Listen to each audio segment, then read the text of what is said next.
Alhamdulillah. Mes chers frères et sœurs, alors vous savez toutes et tous que dans le Saint-Coran, il y a plusieurs récits. Et ces récits nous permettent de méditer, nous permettent de puiser des leçons qui nous serviront à chaque instant de notre vie. Donc, les récits passés ne sont pas abrogés. Mais à travers les récits passés, on puise des leçons afin d'avoir un avenir meilleur. Et parmi les plus beaux, parmi les plus grands, parmi les plus extraordinaires des récits, il y a un récit qui est quelquefois méconnu de certains malheureusement, et walillahi alhamd, et Dieu soit loué, connu par un grand nombre de personnes. Ce magnifique récit est le récit de Al-Isra wal-Mi'raj, le voyage nocturne et l'ascension. La nuit et pas le jour. La nuit où le prophète alayhi salatu wassalam a voyagé avec comme monture Al-Buraq de la mosquée sacrée de la Mecque jusqu'à la mosquée Al-Aqsa à Jérusalem. Et c'est cette même nuit-là où le prophète a monté, a dépassé les 7 cieux pour rencontrer son Seigneur Tabaraka wa Ta'ala. Et c'est ce qu'on va voir rapidement. Wa billahi tawfiq. Allahu Rabbuna huwal ilahu lahu min al-asma'i mastafahu الواحد الحي كذا المليك والملك المالك لا شريك. Ayyuha al-musalloun, il faut savoir qu'un sermon ne suffirait pas pour ici s'attarder dans les riches enseignements et leçons qu'il y a dans ce magnifique récit de Al-Isra wal Mi'raj. Mais le but ici, c'est de vous donner quelque part l'eau à la bouche, de vous motiver afin de poursuivre ici les recherches sur ce sujet et afin de voir et chercher ce qu'ont dit al-ulama al-rabbaniyoun, les savants, sur ce récit-là. Et quelles leçons ont-ils puisé sur ce récit-là? Donc je vous dis ça tout simplement parce que je réitère mes propos. Malheureusement, je ne pourrai pas vous citer toutes les leçons qui sont très nombreuses et très très riches à travers ce récit, mais je vais vous donner ici des informations afin de savoir et de comprendre de quoi parle-t-on quand on dit Al-Isra ou Al-Mi'raj. Alors la première des choses à savoir, ayyuha al-musalloun, c'est que Allah subhanahu wa ta'ala, avant même que le prophète alayhi salatu wa salam, rencontre son Seigneur tabaraka wa ta'ala, il nous donne une grande leçon à travers cet événement-là. C'est la leçon suivante. Peu importe ce qui t'arrive dans ta vie, peu importe les difficultés que tu rencontres, sache que ton Seigneur a dit. Retiens cette parole, tu l'as déjà entendue, tu la connais peut-être, mais grave-la dans ton cerveau et dans ton cœur. La yukallifu Allahu nafsan illa wus'aha. Allah ne donne pas à une âme une charge au-dessus de sa capacité. Peu importe les difficultés, les problèmes que tu rencontres, sache qu'ils vont s'atténuer un moment ou un autre. Et sache que c'est un test de ton Seigneur Tabaraka wa Ta'ala pour tester le degré d'amour vis-à-vis de lui que tu as atteint, tout simplement. Et ici, les êtres humains divergent quant à leur niveau de patience, leur degré de patience. Et ça permet à Dieu, bien qu'il sache, mais pour nous montrer à nous-mêmes avant tout, de se rendre compte, que toi tu te rendes compte, que nous rendions compte concrètement où en sommes-nous par rapport à notre amour vis-à-vis de Dieu, car c'est à travers la patience qu'on sait où on en est dans notre amour vis-à-vis d'Allah subhanahu wa ta'ala. Et plus Allah il aime une personne et plus il l'éprouve. إِذَا أَحَبَّ اللَّهُ قَوْمًا إِبْتَلَاهُمْ كَمَا قَالَ عَلَيْهِ أَفْضَلُ الصَّلَاةِ وَأَزْكَى التَّسْلِيمِ. Donc, c'est quelque part une bushra, une bonne annonce quand tu es éprouvé et tu t'en remets à Dieu. Tu dis Alhamdulillahi ala kulli hal. Sache qu'aujourd'hui c'est dur. Walakin ce terme, Alhamdulillah ala kulli hal, il va te rapporter gros au paradis bi'idhnillahi rabbil alamin. Le prophète alayhi salatu wassalam, il a enduré comme personne n'a enduré. C'était le prophète alayhi salatu wassalam. Et particulièrement, tout au long de sa vie, mais particulièrement, vous connaissez toutes et tous, je pense, ce récit qui concerne Amul Huzn, l'année de la tristesse. Alors ça nous arrive à toutes et tous quelquefois quand on met la cassette en arrière de notre vie, de se dire, ah tiens, il y a telle année, cette année-là, c'était une année particulièrement difficile. Eh bien ça c'est un décret d'Allah Azza wa Jal. Souvent Allah subhanahu wa ta'ala va faire que ici il y a des périodes qui sont plus difficiles que d'autres. Et le prophète sallallahu alayhi wa sallam a vécu cela. Et en intensité fois 1000 par rapport à ce que nous vivons nous, ou plus. Eh bien les 10 premières années, et quand je parle des 10 premières années, c'est de la révélation, après la révélation. Donc après la révélation, après le wahi, il y a eu les premières années qui ont été très éprouvantes. Eh bien la 10e année, ça a été une année ici plus qu'éprouvante pour le prophète alayhi salatu wassalam et difficile à encaisser.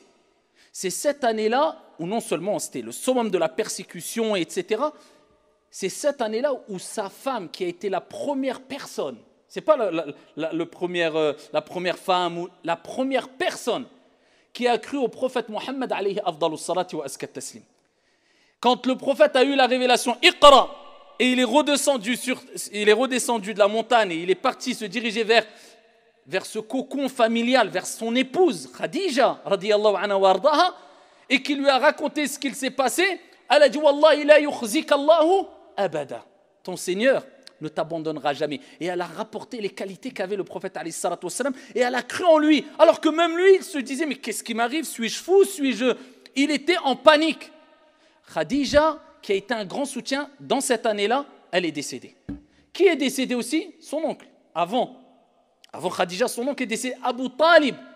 Abu Talib qui a été ici une personne qui l'a soutenu et qui a été un rempart pour le prophète alayhi salatu wassalam contre les agressions des Mécois, etc., contre lui. Donc Abu Talib a soutenu énormément le prophète. La même année, il est décédé. Le prophète prit de tristesse énorme. Le prophète alayhi salatu wassalam, il ne s'est pas arrêté là. 10 ans de dur travail. Il a tout sacrifié alayhi salatu wassalam pour que nous, aujourd'hui, cette année-là, ce moment-là, on soit dans un endroit confortable, en train d'écouter le prophète a dit, les compagnons a dit, Allah Jalla wa Ala a dit, dans une ambiance de sécurité et avec le ventre plein et en sachant qu'on va rentrer chez nous et parce que tout simplement on a un toit où dormir tranquillement. Alayhi afdalus salati wa askat taslim. Qu'avons-nous fait, nous, par rapport à eux?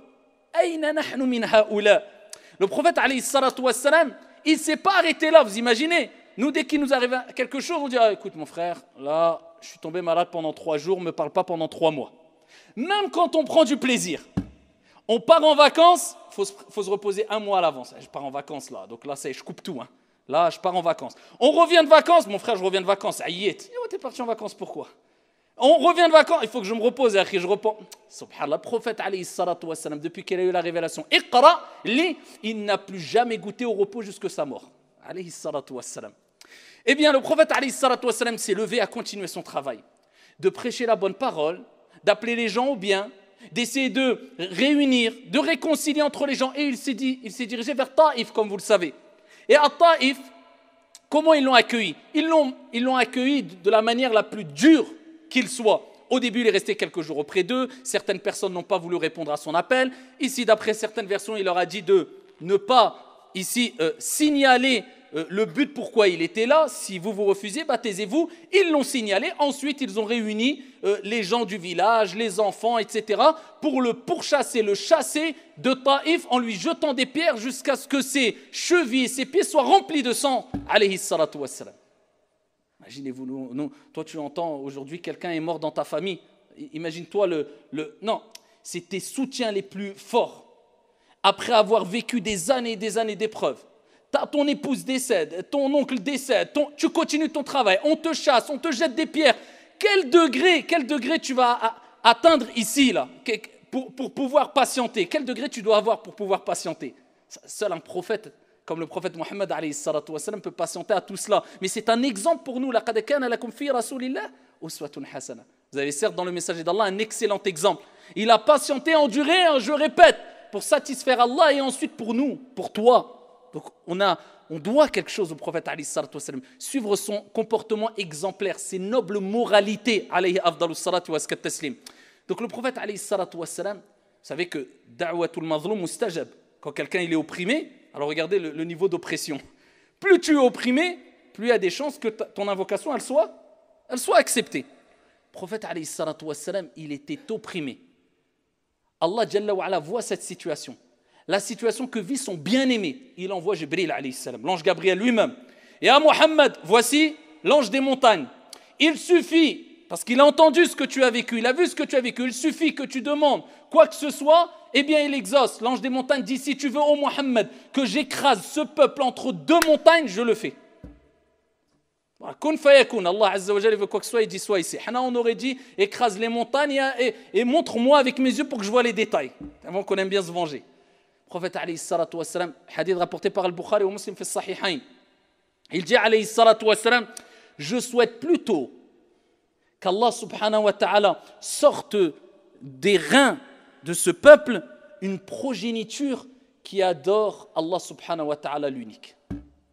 Ar-Rahmatul Muhda. وَمَا أَرْسَلْنَاكَ إِلَّا رَحْمَةً لِلْعَالَمِينَ. Ça c'est le prophète alayhi salatu wa salam, il ne s'est pas vengé. Et ensuite le prophète a continué son chemin. Il s'est arrêté? Non, il est rentré, il a dit à Sayyid Baraka. Il a continué. Mais Allah subhanahu wa ta'ala, il t'envoie des signes quelquefois pour te rappeler que tu es sur la vérité quand on ne peut plus. Allah, il ne te laisse pas. La yukallifu Allahu nafsan illa wus'aha. Il passe dans un endroit, alayhi salatu wa salam, il se pose et il lit Al-Qur'an. La parole d'Allah, kalamullah azza wa jal. Oui, qu'il a été envoyé qui à Taïf pour qu'ils écoutent, pour qu'ils reviennent vers la vérité. Ils n'ont pas écouté. Est-ce que ça s'arrête là? Est-ce que parce que les gens ne t'écoutent pas, tu t'arrêtes? Abadan. Toi, il t'est demandé de transmettre. Il ne t'est pas demandé d'imposer à qui que ce soit, de vouloir écraser les gens avec ta conviction religieuse. Toi, Allah, il dit au prophète, wa ma alayka illa al-balagh. Il ne t'est demandé que de transmettre. C'est tout. Tu n'as pas à imposer quoi que ce soit ou te dire « ils ne m'ont pas écouté, j'abandonne ». Non, le prophète, il a continué à marcher. Il fait halte dans un endroit, il récite le Coran. Les humains n'ont pas voulu l'écouter, mais les djinns l'ont écouté. Donc, ne te dis jamais « ça ne sert à rien ce que je fais ». Abadan, tu ne sais pas. Wallah, peut-être 10 000 personnes vers qui tu dirigeais le message ne vont pas t'écouter. Une seule personne va écouter et à travers le message que tu as donné, eh bien, il va prendre des leçons et être profitable à 100 000 personnes. Allahu a'lam. Toi, transmets. Le reste, c'est Allah qui s'en occupe, incha'Allah ta'ala. Toi, il t'a demandé quoi? Il te demandait de planter les graines. D'accord? Et c'est Dieu qui fait pousser ce qu'il veut. Et plus tes graines seront bonnes, ou dis si tu veux, plus ton intention et ta conformité sera bonne, et plus les récoltes seront bonnes. وصدق جل وعلا إذ يقول, et certes Dieu a dit vrai quand il dit وأن ليس للإنسان إلا ما سعى. L'être humain n'aura que ce qu'il a semé. Ça dépend ce que tu as semé. Toi, tu dois être sincère et conforme. Amma, ce que les récoltes qu'il va avoir, ce n'est pas ton problème. Peut-être ça va venir dans 1000 ans, tu ne seras même plus sur la terre. Eh bien, le prophète continue son message. Tout le monde, ils n'ont pas voulu. Ils n'ont pas voulu répondre à son message, l'écouter. Eh bien, pendant qu'il lit le Coran, il y a des djinns qui se sont approchés. Ils ont entendu cette parole et en masse, ils s'approchent du prophète alayhi salatu wassalam, ils repartent vers leur peuple en étant des croyants, en adorant un Dieu unique en disant « Inna sami'na Qur'anan ajaba » On a entendu un Coran extraordinaire, étonnant. Et ils ont cru en Dieu et ils se sont convertis, ils ont embrassé l'islam. Alayhi afdalus salatu waskat taslim. Donc ne désespère jamais. Si les gens en face de toi ne t'écoutent pas, dis-toi dans ta tête, tant pis pour eux. Toi, tu as transmis, ça viendra d'autre part. Si tu es sincère, par contre, si tu es sincère, et si tu es conforme dans ta prédication avec sagesse, avec douceur, avec science, avec clairvoyance, ou illa, sinon, tu perds ton temps, tu te fatigues pour rien. Le prophète, il continue. Il continue jusqu'à être à Mecca. Et à Mecca, il fait halte dans une maison, la maison de sa cousine, il dort. Et pendant la nuit, qu'est-ce qui se passe? Eh bien, c'est Al-Isra. Al-Isra, c'est le voyage. Et Al-Mi'raj, c'est l'ascension nocturne. Al-Isra, c'est le voyage qu'a fait le prophète lors de cette nuit-là. Une nuit. Corps et âme. Corps et âme. Le prophète, alayhi salatu wassalam, eh bien, il y a le plafond qui s'ouvre, il y a Jibril, alayhi salam, qui descend, il y a Al-Buraq, cette monture-là, comme il est mentionné dans Sahih Muslim, qui est présenté au prophète alayhi salatu wassalam, comme il dit lui-même, c'est une monture plus petite qu'un âne et plus grand qu'une mule. Et la monture, elle s'excite de joie parce qu'elle va avoir l'honneur de porter sur son dos Muhammad alayhi afdalus salatu waskat taslim. Et donc le prophète alayhi salatu wassalam monte sur cette monture-là. Et ici, il part de Mecca jusqu'à Al-Aqsa à Jérusalem. Allah Jalla wa Ala dit dans le Coran Subhanalladhi أسرى بعبده ليلا من المسجد الحرام إلى المسجد الأقصى الذي باركنا حوله لنريه آياتنا. Gloire à, gloire ça veut dire est exempt de toute imperfection, c'est-à-dire Allah. Celui qui a fait voyager de nuit de la mosquée sacrée jusqu'à la mosquée Al-Aqsa, dont on a béni ce qu'il y a autour, afin de lui montrer nos signes. Allah a voulu que le prophète voit quoi? Voit des signes. Pourquoi? Pourquoi Allah lui a donné cela à ce moment-là? Parce qu'Allah a vu tout ce qu'il a enduré pendant 10 ans.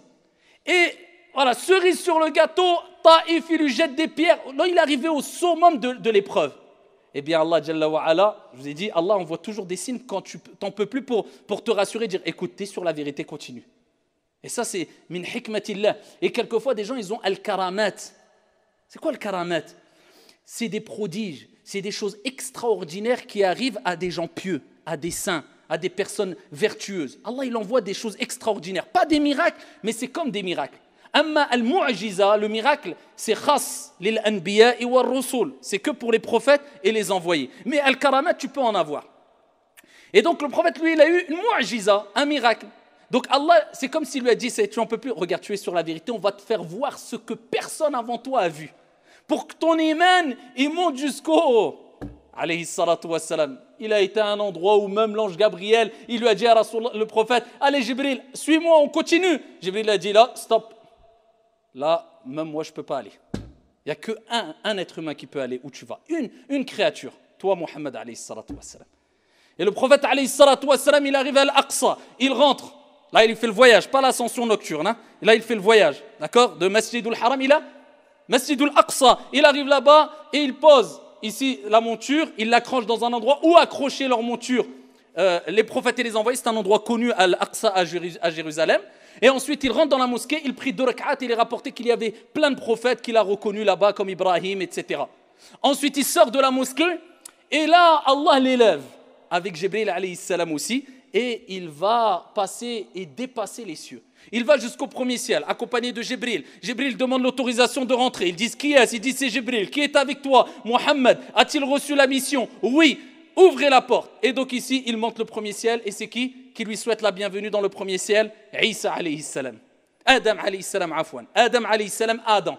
Adam réceptionne, accueille le prophète alayhi salatu wassalam et lui souhaite la bienvenue. Ensuite, le prophète continue à monter jusqu'au 2e ciel. La même conversation. Qui est là? C'est l'ange Gabriel. Qui est avec toi? Muhammad. Est-ce qu'il a reçu la mission? Oui. Et ensuite, on lui permet de monter au 2e ciel. Et c'est qui l'accueille? Ici, c'est Isa alayhi salam, Jésus. Ensuite, il monte au 3e ciel. Isa alayhi salam, c'est qui l'accueille? Yusuf alayhi salam. Ensuite, il monte 4e ciel. C'est qui l'accueille? Idriss alayhi salam. Il monte 5e ciel. C'est qui l'accueille? Haroun alayhi salam. Il monte 6e ciel. C'est qui l'accueille? Moïse, Moussa alayhi salatu wassalam. Et il monte jusqu'au 7e ciel. C'est qui l'accueille? Et le hadith est rapporté par le Bukhari ou Muslim. Ibrahim alayhi salatu wassalam. Accoudé sur Baytul Ma'mour, la maison peuplée, la maison céleste, où le prophète a dit au-dessus de la Kaaba, au-dessus, où il y a le 7e ciel, au 7e ciel, il y a Baytul Ma'mour. Ibrahim accoudé sur Baytul Ma'mour, où 70 000 anges entrent chaque jour dans Baytul Ma'mour pour adorer Dieu sans jamais revenir dans cette maison céleste. Alors imaginez-vous les milliards et milliards d'anges. Et ici, le prophète alayhi salatu wassalam a été accueilli par, bien sûr, la salutation d'Ibrahim alayhi salam. Ensuite, il poursuit Sidratul Muntaha. Et Allah Jalla wa ala, il parle de Al-Mi'raj, l'ascension dans Suratul Najm. وَالنَّجْمِ إِذَا هَوَى مَا ضَلَّ صَاحِبُكُمْ وَمَا غَوَى وَمَا يَنْطِقُ عَنِ الْهَوَى إِنْ هُوَ إِلَّا وَحْيُ يُوحَى. Par l'étoile lorsqu'elle se décline. مَا ضَلَّ صَاحِبُكُمْ وَمَا غَوَى. Votre compagnon ne s'est pas égaré et n'a pas été induit en erreur. وَمَا يَنْطِقُ عَنِ الْهَوَى. Il ne parle pas poussé par sa passion. إِنْ هُوَ إِلَّا وَحْيُ يُوحَى. Ce n'est qu'une révélation émanant de son Seigneur. Et ensuite, Allah Jalla wa ala parle de ce qu'il a vu, et particulièrement Sidratul Muntaha.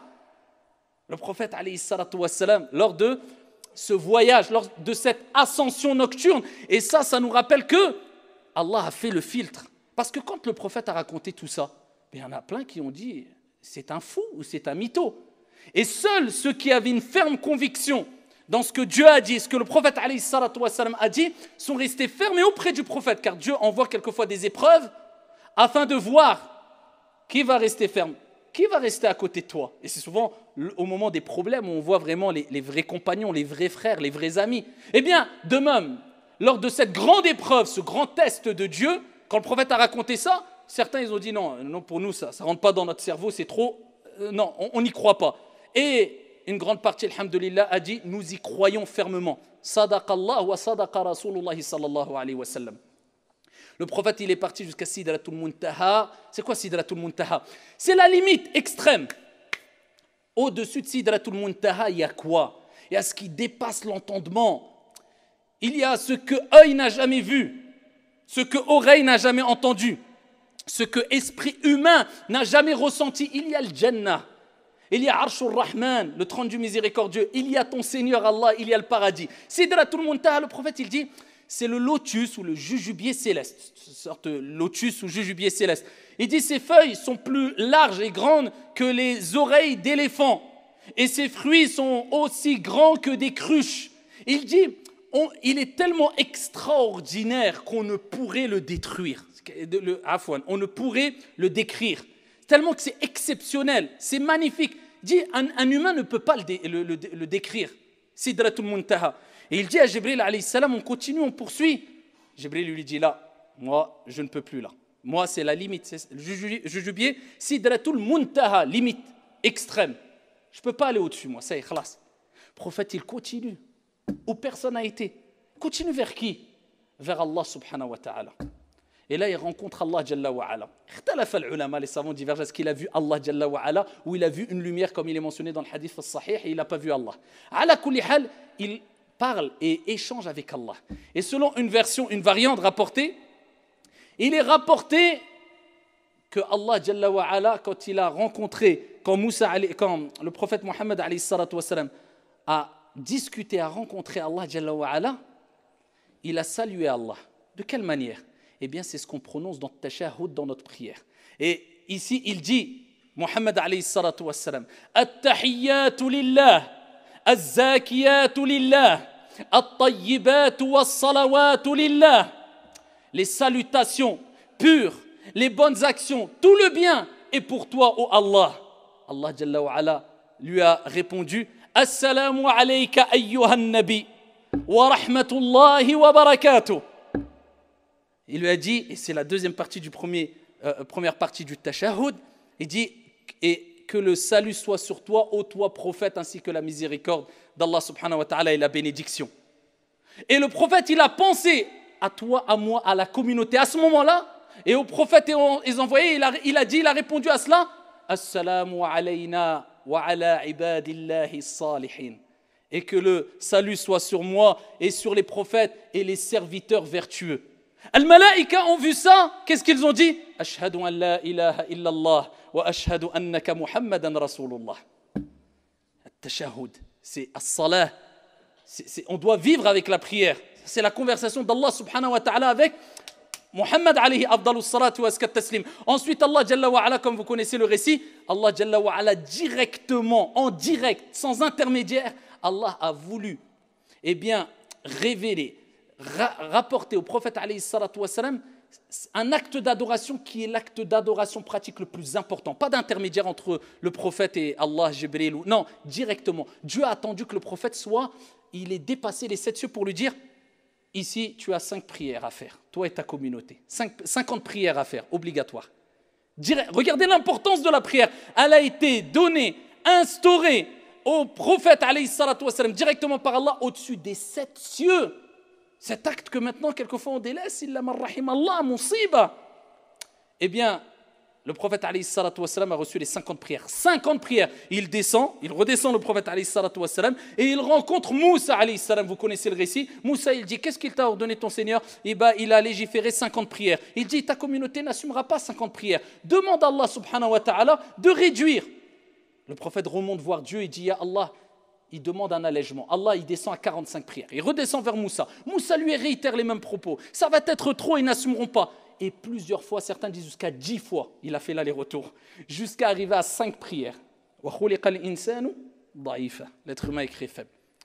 Il a 5 prières. Moussa, il lui a dit, Ya Mohammed, ta communauté, elle n'arrivera pas à assumer 5 prières. Sadaqa Moussa. Et il dit, remonte voir ton Seigneur et dis-lui de t'alléger. Le prophète, il a dit, j'ai tellement eu honte, j'ai tellement hchemt, je dis, je vais encore revoir Allah. Il dit, j'ai pas pu. Allah Jalla wa Ala dit, pour 5 prières, les croyants auront la récompense de 50 prières. C'est-à-dire, tu fais 5 prières, tu as la récompense de 50 prières. Ensuite, le prophète, alayhi salatu wassalam, eh bien, a vu plusieurs choses lors de l'Isra wal Mi'raj. C'est très long, mais il a vu. C'est pour ça qu'Allah Jalla wa Ala dit, Linuriyahu ayatina, afin de lui voir nos signes. C'est quoi les signes? Al-Buraq. C'est quoi les signes? Le voyage. Il a vu Moussa, il a vu Ibrahim, il a vu Isa, il a vu les prophètes, il a vu Sidratul Muntaha, il a vu plein de choses. Parmi ces choses-là, c'est là où le prophète, cette nuit-là, il a vu beaucoup de tourments, de personnes qui étaient tourmentées parce qu'ils avaient fait de la médisance, ou ils avaient, etc. Il y avait plein de tourments qui ont été vus par le prophète alayhi salatu wassalam, pour qu'il informe la communauté en disant, méfiez-vous de faire cela, méfiez-vous de voler, méfiez-vous de mentir, méfiez-vous de cela, parce que j'ai vu des gens qui avaient tel tourment à cause de cela, ici, lors de mon ascension nocturne. Et parmi les choses qu'il a vu Moussa alayhi salam, ou plutôt qu'il a senti, et ici c'était l'odeur du musc qui sortait de la tombe de la coiffeuse de la fille de Pharaon. Vous connaissez ce récit, hein? Ici, la coiffeuse de la fille de Pharaon, de Pharaon, eh bien, elle peignait les cheveux à la fille de Pharaon, le peigne est tombé, et elle a dit Bismillah au nom de Dieu, et elle a dit, tu ne crois pas en mon père, tu crois au Dieu de Moussa, un Dieu unique. Et donc ici, ils l'ont pris, avec ses enfants, et ils les ont réunis, et ils ont pris de l'huile ou de l'eau bouillante, et ils ont jeté un enfant après l'autre enfant.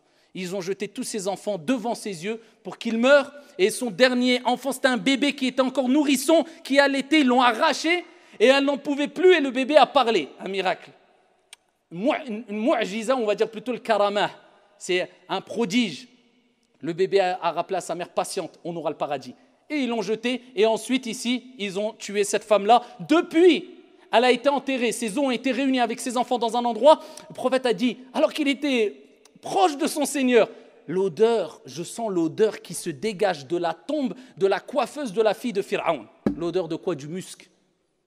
Et donc le prophète a vu plein de choses, et en tout cas, ce qui nous incombe de savoir, c'est que particulièrement, c'est que Allah subhanahu wa ta'ala a transformé ces années de pénibilité, d'endurance, d'oppression par un des plus grands récits, un récit extraordinaire, un voyage extraordinaire, une ascension extraordinaire au prophète alayhi salatu wassalam, jusqu'à ce qu'il a été où personne d'autre en dehors de lui n'a été.